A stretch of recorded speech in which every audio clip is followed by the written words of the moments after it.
انس رضی اللہ تعالی عنہ کی روایت ہے کہ رسول اللہ صلی اللہ علیہ وسلم نے ارشاد فرمایا کل قیامت کے دن میں جنت کے دروازے پر آؤں گا اور اس دروازے کو کھولنے کا مطالبہ کروں گا، تو جنت کا جو خازن ہوگا وہ مجھ سے کہے گا کہ آپ کون ہیں؟ فَأَقُولُ، تو میں کہوں گا کہ میں محمد ہوں۔ تو وہ خازن یہ کہے گا جو چوکیدار ہے جنت کا، تو وہ کہے گا مجھے میرے رب نے حکم دیا ہے کہ آپ سے پہلے میں کسی کے لیے یہ دروازہ نہ کھولوں۔ یہ رسول اللہ صلی اللہ علیہ وسلم کی شان، آپ صلی اللہ علیہ وسلم کی فضیلت، آپ صلی اللہ علیہ وسلم کی عظمت کا ذکر چل رہا ہے کہ پیارے آقا صلی اللہ علیہ وسلم کو اللہ رب العزت نے وہ کمالات، وہ عنایات عطا کیے تھے جس کا کوئی ثانی نہیں۔ اسے شاعر نے بہت ہی خوبصورت انداز سے بیان کیا ہے کہ بعد از خدا بزرگ توئی از قصہ مختصر، کہ ہم کیا آپ کی شان بیان کریں، آپ کے بارے میں ہم کیا کہہ سکتے ہیں۔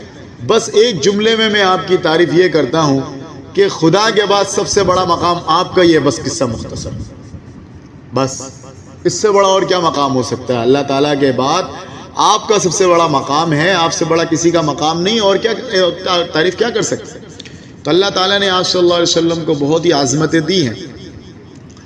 اگلی روایت کے اندر یہ بھی روایت، یہ حدیث بھی حضرت انس رضی اللہ تعالیٰ نے نقل فرماتے ہیں کہ پیارے آقا صلی اللہ علیہ وسلم نے فرمایا انا اول شفیع فی الجنہ لم یصدق نبی من الانبیاء ما صدقت، کہ میں جنت میں سب سے پہلے شفاعت کرنے والا میں ہی ہوں گا، اور انبیاء علیہ الصلوۃ والسلام میں سے کسی کے اتباع کرنے والے لوگ اتنے نہیں ہوں گے جتنے اللہ تعالیٰ میری اتباع کرنے والے کو بنائیں گے۔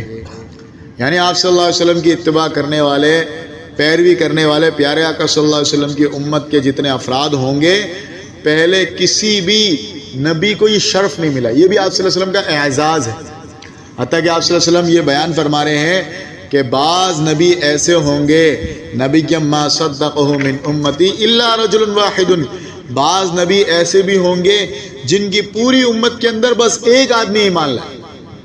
اب اندازہ کیجئے، وہ نبی اور نبی اللہ تعالیٰ کی طرف سے چنے ہوئے، اور ان کو مکمل کامل علم اللہ تعالیٰ وہی فرما رہے ہیں، اور کامل عقل۔ انبیاء علیہ الصلوۃ والسلام کو اللہ تعالیٰ مکمل کامل عقل عطا فرماتے ہیں کہ ایک انسان، ایک سمجھدار آدمی کے اندر جتنی عقل ہو سکتی ہے اللہ تعالیٰ مکمل عقل ان کو عطا فرماتے ہیں۔ یہ نہیں کہ کوئی کہتا اگر ایسا کر لے ایسا کر لے، دعوت کے سارے طریقے، معاشرت کے سارے طریقے اللہ تعالیٰ سب کچھ ان کو دیتے ہیں۔ ان انبیاء کے اندر کوئی نقص نہیں، ظاہری نقص اللہ تعالیٰ نہیں دیتے ہیں۔ ظاہری کمالات، سب سے بڑی چیز یہ ہے کہ اپنے علم عطا کرتے ہیں، اس کے باوجود ساری زندگی محنت بھی کرتے ہیں، وہ صبر، استقامت، ساری چیز۔ لیکن دیکھیے کیا بتایا، کل قیامت کے دن کوئی ایک نبی آئے گا بس ایک ماننے والا، وہ بھی کامیاب ہے، ایسا نہیں ہے، وہ نبی بھی کامیاب اللہ تعالیٰ کے یہاں، کیونکہ اللہ تعالیٰ نے خود فرمایا انک لا تہدی من احببت، آپ جسے چاہتے ہیں اسے ہدایت نہیں دے سکتے، آپ کا کام کرنا ہے۔ ہدایت کس کو دینا وہ ہمارے ہاتھ میں۔ تو چنانچہ وہ نبی نے ساری زندگی محنت کی، ساری زندگی میں ایک آدمی ایمان لے کر آئے تب بھی وہ کامیاب، کیونکہ انہوں نے تو اپنا کام کیا۔ مجھے تو حکم ہے اذا لا الہ، میں تو اذان دوں، میں تو دین کے بارے میں بتاؤں۔ اس لیے دل برداشتہ ہونا، مایوس ہونا دائی کا کام ہے۔ دائی کا کام یہ ہے کہ اپنا لگا جائے، وہ دین کی خدمت کرتا ہے، خود چمک جائے گا، پھر ایسا وقت آئے گا کہ اللہ تعالیٰ ساری زندگی کو چمکا دیں گے۔ ابو ہریرہ رضی اللہ تعالیٰ عنہ کی روایت ہے کہ آپ صلی اللہ علیہ وسلم فرمایا مثلی مثل الانبیاء کمثل قصر احسن بنیانہ ترک منہ۔ اس روایت کے اندر آپ صلی اللہ علیہ وسلم نے اپنی ایک خاص شان جو دیگر انبیاء سے جدا تھی وہ کیا ہے؟ ختم نبوت۔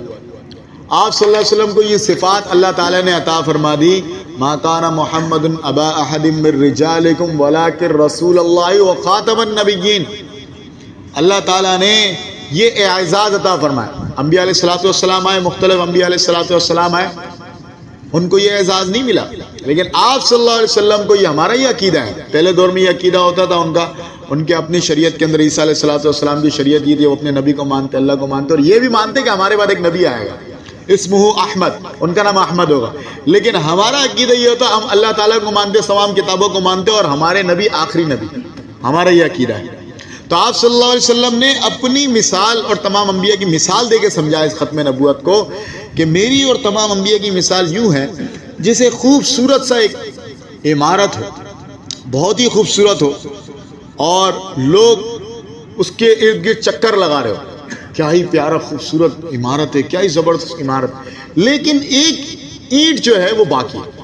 پوری عمارت خوبصورت بنی ہوئی ہے، ہر چیز اس میں مکمل طور پر آرائش، تزین اور رنگ و روغن مکمل ہوا ہے، لیکن ایک اینٹ باقی ہے۔ لوگ کہہ رہے ہیں، لوگ تعجب سے دیکھیں، تعجبون من حسن بنیانہ الا موضع تلک اللبنہ، وہ بڑے حیران ہوں گے، اتنا خوبصورت، یار کس قدر زبردست ڈیزائن سے اور نقش و نگار اور تزئین اور آرائش کا کام کیا گیا، بڑا ہی خوبصورت، لیکن ایک چھوٹا سا اینٹ یہ کیوں باقی ہے؟ یہ کام، یہ بس یہ لگ جاتا تو یہ مکمل ہو جاتا، یہ کیسے باقی؟ یہ لگ جائے تو یہ کامل ہو جائے۔ تو آپ صلی اللہ علیہ وسلم فرمایا، ارے میں وہ آخری اینٹ ہوں کہ یہ میں اینٹ لگ گیا، یہ عمارت مکمل ہو گئی، یہ عمارت نبوت کی عمارت، میں وہ آخری اینٹ ہوں، یہ لگ گئی، یہ اللہ تعالیٰ کا جو نورانی سلسلہ تھا بس یہ ختم۔ یہ نبوت کا جو سلسلہ چلتا ہوا آ رہا تھا آدم علیہ السلام سے انسانوں کی ہدایت کے لیے، یہ نورانی روحانی سلسلہ جاری و ساری تھا۔ آپ صلی اللہ علیہ وسلم اس کی آخری اینٹ، ان کے بعد کوئی اور نبی نہیں آیا۔ تو آپ صلی اللہ علیہ وسلم نے فرمایا وَخُتِمَ بِهِ الرُّسُلُ کہ میں اس بنیاد کی آخری اینٹ ہوں اور مجھ پر رسالت ختم، میرے بعد کسی قسم کا کوئی نبی نہیں ہوگا، یہ ہمارا عقیدہ ہے۔ آپ صلی اللہ علیہ وسلم کے بعد اگر کسی نے نبوت کا دعویٰ کیا تو وہ کذاب اور دجال تو ہو سکتا ہے، کوئی دجال ہو کذاب۔ آپ صلی اللہ علیہ وسلم نے خود فرمایا کہ قیامت سے پہلے سیکون فی امتی آخر زمان 30 کذابون کلہم یزعم انہ نبی لا نبی بعدی انا خاتم النبیین لا نبی بعدی۔ آپ صلی اللہ علیہ وسلم نے خود یہ ارشاد فرمایا کہ قیامت سے پہلے قرب قیامت 30 جھوٹے ایسے آئیں گے، 30 جھوٹے دجال جھوٹے آئیں گے جو دعویٰ کریں گے، جھوٹے نبوت کا دعویٰ کریں گے کہ میں نبی ہوں، میں نبی ہوں۔ آپ صلی اللہ علیہ وسلم نے فرمایا کہ سب جھوٹے ہیں، میں آخری نبی ہوں، میرے بعد کوئی نبی نہیں۔ اس لیے علماء اکرام نے یہ بھی لکھا ہے، امام ابو حنیفہ رحمۃ اللہ علیہ، اگر کوئی خدا نہ خواستہ کوئی نبوت کا دعویٰ کرتا ہے اور کوئی دوسرا بندہ جا کے اس سے یہ کہتا ہے کہ بھائی آپ کے پاس کیا دلیل ہے، تو دلیل پوچھنے والا بھی کافر ہو گیا۔ اس کا مطلب اس کو اس عقیدے میں یقین نہیں ہے کہ آپ سے کوئی نبی نہیں ہو سکتا، پوچھنے والا گویا شک میں مبتلا، اور ایمان میں شک وہ تو کفر میں چلے جائے۔ اس لیے نہیں، بغیر کسی تردد کے ہمیں پکا یقین ہے کہ آپ صلی اللہ علیہ وسلم آخری نبی ہے، آپ صلی اللہ علیہ وسلم کے بعد کوئی نبی، ورنہ خاتم النبیین۔ انس رضی اللہ، حضرت ابو ہریرہ رضی اللہ تعالیٰ عنہ کی روایت ہے، قال رسول اللہ صلی اللہ علیہ وسلم ما من الانبیاء من نبی الا قد اعطی من الآیات ما مثلہ آمن علیہ البشر۔ آپ صلی اللہ علیہ وسلم کو جو پہلے دور میں مختلف انبیاء علیہ السلام کے ساتھ خاص معجزے تھے، ہر نبی کے دور میں اس علاقے کے حساب سے معجزے دیے گئے تاکہ لوگ اس بات کو مان لیں۔ موسیٰ علیہ السلام کے دور میں جادو کا بڑا زور تھا، جادو کو مانتے تھے۔ فرعون کے دور میں بڑے بڑے نجمی آتے تھے، جادوگر تھے، بڑے بڑے جادوگر تھے۔ تو اللہ رب العزت نے ان کو معجزہ بھی ایسا دیا، ان کو عصا دیا، ماتل کا بھی امین کہ یا موسیٰ، قرآن مجید میں پوری تفصیلات ہیں۔ تو وہ جو عصا تھا جب اس کو زمین پہ پھینکتے تو وہ کیا ہو جاتا؟ فَإِذَا هِيَ حَيَّةٌ تَسْعَىٰ، وہ سانپ بن جاتا، اژدہا بن جاتا۔ فَإِذَا هِيَ ثُعْبَانٌ مُبِينٌ، اتنا بڑا اژدہا سانپ بن جاتا۔ تو یہ ان جادوگروں کے مقابلے میں، چنانچہ ایسے ہی ہوا، وہ جادوگر جو ہے سارے کے سارے جب فرعون نے دیکھا کہ یار یہ کیا ماجرا ہے، یہ لاٹھی لے کر آتے ہیں اور زمین پھینکتے ہیں، یہ تو اس طرح اژدہا بن جاتا ہے، نے کہا یہ ضرور جادو ہے۔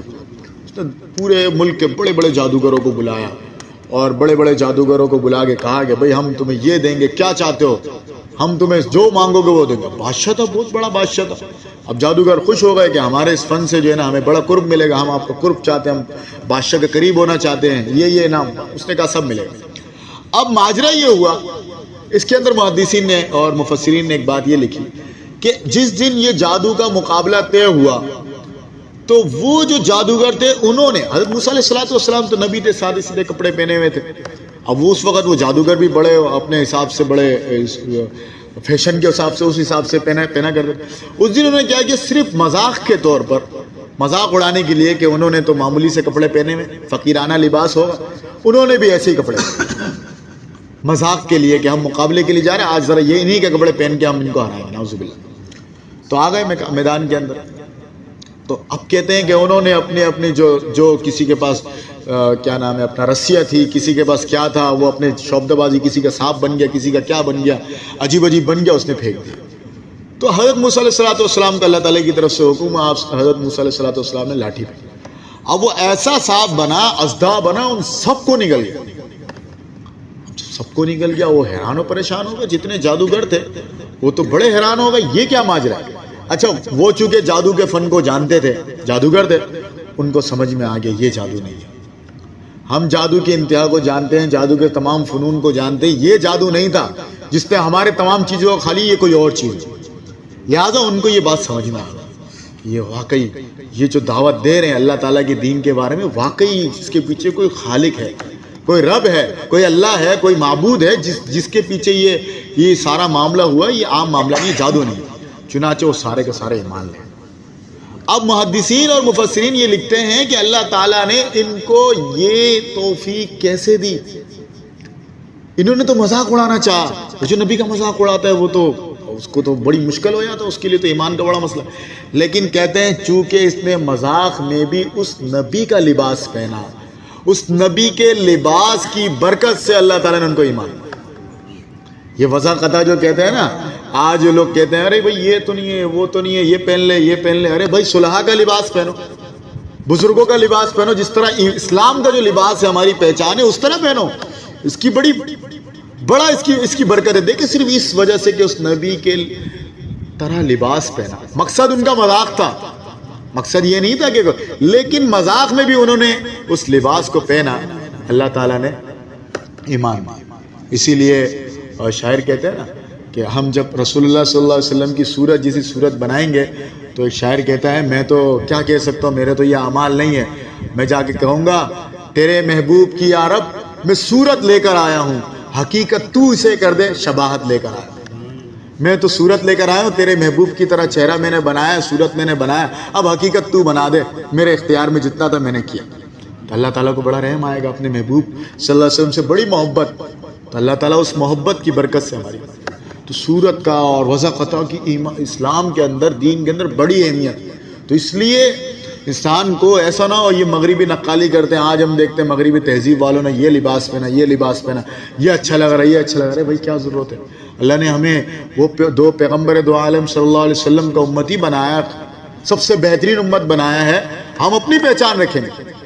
اللہ نے ہمیں اپنی پہچان دی ہے، یہ تو فخر ہے۔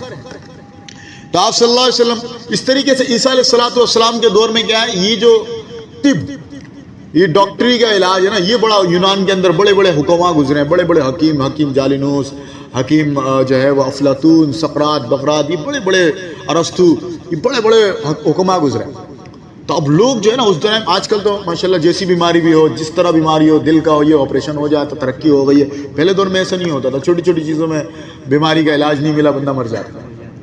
تو وہ کیا تھا، جو حکیم لوگ علاج کرتے تھے تو یہ لوگ بہت زیادہ اس کو مانتے تھے کہ بھائی ہم تو مرنے والے تھے اور اس نے ہمیں شفا دے دی، تو اس کو بہت زیادہ مانتے۔ تو اللہ تعالیٰ نے عیسیٰ علیہ السلام کو بھی اس زمانے کے حساب سے معجزہ دیا۔ عیسیٰ علیہ السلام کوئی جادو نہیں تھا جس نے ہمارے تمام چیزوں کو خالی، یہ کوئی اور چیز۔ لہٰذا ان کو یہ بات سمجھ میں آ گئی، یہ واقعی یہ جو دعوت دے رہے ہیں اللہ تعالیٰ کے دین کے بارے میں، واقعی اس کے پیچھے کوئی خالق ہے، کوئی رب ہے، کوئی اللہ ہے، کوئی معبود ہے جس کے پیچھے یہ سارا معاملہ ہوا، یہ عام معاملہ نہیں، جادو نہیں۔ چنانچہ وہ سارے کے سارے ایمان لے۔ اب محدثین اور مفسرین یہ لکھتے ہیں کہ اللہ تعالیٰ نے ان کو یہ توفیق کیسے دی۔ انہوں نے تو مذاق اڑانا چاہا، جو نبی کا مذاق اڑاتا ہے وہ تو اس کو تو بڑی مشکل ہو جاتا ہے، اس کے لیے تو ایمان کا بڑا مسئلہ۔ لیکن کہتے ہیں چونکہ اس نے مذاق میں بھی اس نبی کا لباس پہنا، اس نبی کے لباس کی برکت سے اللہ تعالیٰ نے ان کو ایمان دیا۔ یہ وضع قطع جو کہتے ہیں نا، آج جو لوگ کہتے ہیں ارے بھائی یہ تو نہیں ہے، وہ تو نہیں ہے، یہ پہن لے، یہ پہن لے۔ ارے بھائی صلحاء کا لباس پہنو، بزرگوں کا لباس پہنو، جس طرح اسلام کا جو لباس ہے ہماری پہچان ہے اس طرح پہنو۔ اس کی بڑا اس کی برکت ہے۔ دیکھیں صرف اس وجہ سے کہ اس نبی کے طرح لباس پہنا، مقصد ان کا مذاق تھا، مقصد یہ نہیں تھا کہ، لیکن مذاق میں بھی انہوں نے اس لباس کو پہنا، اللہ تعالیٰ نے ایمان دیا۔ اسی لیے شاعر کہتے ہیں نا کہ ہم جب رسول اللہ صلی اللہ علیہ وسلم کی صورت جیسی صورت بنائیں گے تو ایک شاعر کہتا ہے میں تو کیا کہہ سکتا ہوں، میرے تو یہ اعمال نہیں ہے، میں جا کے کہوں گا تیرے محبوب کی یا رب میں صورت لے کر آیا ہوں، حقیقت تو اسے کر دے شباہت لے کر آیا ہوں۔ میں تو صورت لے کر آیا ہوں، تیرے محبوب کی طرح چہرہ میں نے بنایا، صورت میں نے بنایا، اب حقیقت تو بنا دے، میرے اختیار میں جتنا تھا میں نے کیا۔ تو اللہ تعالیٰ کو بڑا رحم آئے گا اپنے محبوب صلی اللہ علیہ وسلم سے بڑی محبت، تو اللہ تعالیٰ اس محبت کی برکت سے ہماری تو صورت کا اور وضع قطع کی اسلام کے اندر، دین کے اندر بڑی اہمیت۔ تو اس لیے انسان کو ایسا نہ ہو یہ مغربی نقالی کرتے ہیں، آج ہم دیکھتے ہیں مغربی تہذیب والوں نے یہ لباس پہنا، یہ لباس پہنا، یہ اچھا لگ رہا ہے، یہ اچھا لگ رہا ہے، بھائی کیا ضرورت ہے؟ اللہ نے ہمیں وہ دو پیغمبر دو عالم صلی اللہ علیہ وسلم کا امتی بنایا، سب سے بہترین امت بنایا ہے، ہم اپنی پہچان رکھیں گے۔ اللہ نے ہمیں اپنی پہچان دی ہے، یہ تو فخر ہے۔ تو آپ صلی اللہ علیہ وسلم اس طریقے سے عیسیٰ علیہ السلام کے دور میں کیا ہے، یہ جو طب، یہ ڈاکٹری کا علاج ہے نا، یہ بڑا یونان کے اندر بڑے بڑے حکماء گزرے ہیں، بڑے بڑے حکیم جالینوس، حکیم جو ہے وہ افلاطون، سقراط، بقراط، یہ بڑے بڑے ارسطو، یہ بڑے بڑے حکماء گزرے۔ تو اب لوگ جو ہے نا اس دوران، آج کل تو ماشاءاللہ جیسی بیماری بھی ہو، جس طرح بیماری ہو، دل کا ہو، یہ آپریشن ہو جاتا، ترقی ہو گئی ہے۔ پہلے دور میں ایسا نہیں ہوتا تھا، چھوٹی چھوٹی چیزوں میں بیماری کا علاج نہیں ملا بندہ مر جاتا۔ تو وہ کیا تھا، جو حکیم لوگ علاج کرتے تھے تو یہ لوگ بہت زیادہ اس کو مانتے تھے کہ بھائی ہم تو مرنے والے تھے اور اس نے ہمیں شفا دے دی، تو اس کو بہت زیادہ مانا۔ تو اللہ تعالیٰ نے عیسیٰ علیہ السلام کو بھی اس زمانے کے حساب سے معجزہ دیا۔ عیسیٰ علیہ السلام کوئی برس کا بیماری ہوتی، ہاتھ پھیرتے صحیح ہو جاتا، اور وہ دوا علاج کر کے کر رہے ہیں، ان کو اللہ تعالیٰ نے ایسا معجزہ دیا۔ اور اللہ تعالیٰ کے حکم سے مردوں کو زندہ کر دیا کرتے تھے، اور وہ جو ہے نا وہ مٹی سے پرندے بناتے، پھونکتے وہ اڑ کے چلے جاتے۔ اللہ تعالیٰ نے ایسا معجزہ دیا۔ تو ہر دور میں اس قوم کے حساب سے، اچھا عرب کے جو لوگ تھے، عرب کے لوگ اپنی قوت بیانی پر ان کو بڑا فخر تھا، شعر و شاعری اور یہ ساری چیزیں معمولی تھی۔ جو پڑھے لکھے بھی نہیں ہیں، بالکل جو مطلب عام کام کر رہے ہیں، کوئی بکریاں چرا رہا ہے، کچھ چرا رہا ہے، بیٹھ جائے ایسے شعر شروع کر دیتا ہے، لوگ حیران۔ ان کے گویا پیدائشی طور پہ وہ لوگ شاعر، تو ان کو اپنی زبان دانی، ہم دیکھیں ہم میں سے عام آدمی کوئی اردو بول سکتا ہے، کوئی نہیں بول سکتا، اپنی بات بھی ہم نہیں کر سکتے نا، ہم اس لیے وہ ہمیں کہتے ہیں اجمی کا ہمارا گونگا۔ وہ عربی اپنے علاوہ ساری دنیا والوں کو کہتے ہیں اجمی کہتے ہیں، اور یقیناً اللہ تعالیٰ نے عربی کے اندر ایک بات رکھی ہے، وہ اپنی قوت بیانی میں بڑا فخر تھا ان کا۔ تو اب اللہ تعالیٰ نے اس دور میں اس کے مطابق قرآن مجید نازل فرمایا، یہ معجزہ تھا۔ اور وہ طرح طرح کی باتیں کرتے، تو اللہ تعالیٰ نے فرمایا فَأْتُوا بِسُورَةٍ مِّن مِّثْلِهِ۔ اچھا تم اس کو نہیں مانتے، تم اتنے فصیح بلیغ، فصاحت، بلاغت، شعر و شاعری یہ تمہاری گھٹی میں پڑی ہوئی ہے، تم پیدائشی طور پہ بڑے بڑے شاعر، تم ذرا قرآن جیسے، قرآن بھی عربی، قرآن جیسے ایک سورت لا کے دکھا، نہیں لا سکتے۔ حیران و پریشان ہو گئے، بھائی ہم بھی عربی بول رہے ہیں، یہ تو ہمیں نہیں سمجھ میں آ رہی نا، ہمیں تو عربی نہیں آتی، قرآن کی فصاحت بلاغت وہ جانتے تھے، کہہ رہے یہ ہمارے بس میں نہیں۔ تو اللہ تعالیٰ نے ویسا ہی معجزہ ان کو عنایت کیا، آپ صلی اللہ علیہ وسلم۔ اور تو اور آپ صلی اللہ علیہ وسلم کا یہ معجزہ تھا، جتنے نبیوں کو معجزہ ملا وہ وقتی طور پر، موسیٰ علیہ السلام کو لاٹھی ملی، ان کی زندگی میں تھی۔ عیسیٰ علیہ السلام کو جو معجزہ ملا ان کی زندگی میں تھی۔ رسول اللہ صلی اللہ علیہ وسلم کو جو معجزہ ملا قیامت تک باقی رہے گا۔ آج قیامت تک اس کے حفاظت کی اللہ تعالیٰ نے ذمہ داری لی۔ بچہ چھوٹے سے چھوٹا بچہ آ کے کھڑا ہو جاتا ہے، وہ سناتا ہے۔ کہتے ہیں انگریز کا جب دور تھا، انگریزوں نے یہ دیکھا کہ یار ہم ان پر حکومت نہیں کر سکتے، مسلمانوں پہ حکومت کرنا، ان کے دین کے اندر ہی غلامی نہیں ہے، ان کے دین میں تو جہاد ہے، ظلم کے خلاف کھڑا ہونا ہے۔ ہندوؤں کو ان کو ہم لوگ رام کر سکتے ہیں، لالچ دے سکتے ہیں، ان کے جو خصوصاً جو قرآن پڑھے گا، قرآن میں تو یہ نہیں ہے، قرآن پڑھتے ہی غیرت خودداری کا درس ہے، وہ غلامی کو قبول نہیں کرتے، کفار کی غلامی قبول نہیں کرتے، چنانچہ ان کو قرآن سے دور کرنے کے لیے علماء کو شہید کیا۔ کہتے خیبر سے لے کر پورا چاندی چوک تک، دہلی تک کوئی درخت ایسا نہیں چھوڑا جہاں علماء کو لٹکایا نہیں گیا۔ یہی علماء ہے جو دین بتائیں گے، ان کو ہی نہیں رکھیں گے کون دین بتائے گا ان کو؟ بس پھر ایسے ہی گھومیں گے پھریں گے، آگے مسجد میں نماز پڑھے نہیں پڑھے، کون دین بتایا، کون جہاد بتایا، کون شریعت بتایا، کون ان کو ابھارے گا، کون سچا دین بتائے گا؟ سب ختم کر دو۔ کئی لاکھ، نعوذ باللہ من ذالک، کئی لاکھ قرآن مجید کو نظر آتش کرا، جلا دیا۔ اچھا اس دوران تو اس طرح پرنٹنگ چھپائی کا بھی دور نہیں تھا، لیکن جب انہوں نے دیکھا کہ ہم یہ سوچتے ہیں کہ ہم قرآن مجید کو کوشش کریں گے نعوذ باللہ مٹا دیں گے، بچہ 8 سال کا، 10 سال کا بچہ کھڑا ہو کے پورا قرآن سنا۔ ارے کس کس کو ختم کرو؟ یہ تو اللہ نے اِنَّا نَحْنُ نَزَّلْنَا الذِّكْرَ وَإِنَّا لَهُ لَحَافِظُونَ، اللہ تعالیٰ نے خود قرآن مجید کی حفاظت کی گارنٹی لی ہے، حفاظت کا ذمہ لے لیا، تو کوئی نہیں اسے مٹا سکتا۔ یہ آپ صلی اللہ علیہ وسلم کا ایسا معجزہ ہے جو قیامت تک باقی رہے گا۔